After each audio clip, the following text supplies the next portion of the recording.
इकट्ठे कीते करो जितने बने पैसा ना ये चलो अल्लाह खुश रखने अल्लाह पास ये मान लो हाँ हाँ हाँ वो कुछ कीते करो खाते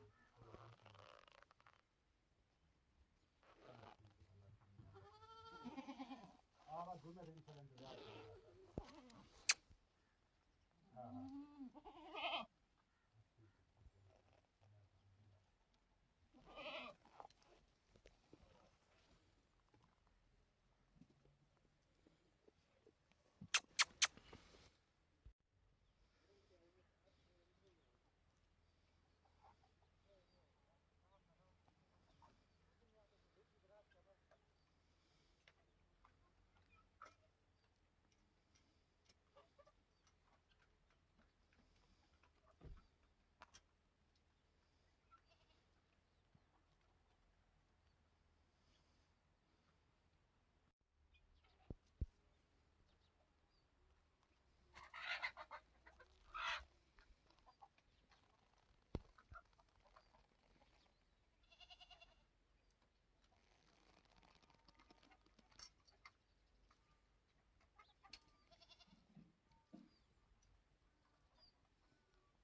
इनसे क्या रखिएगा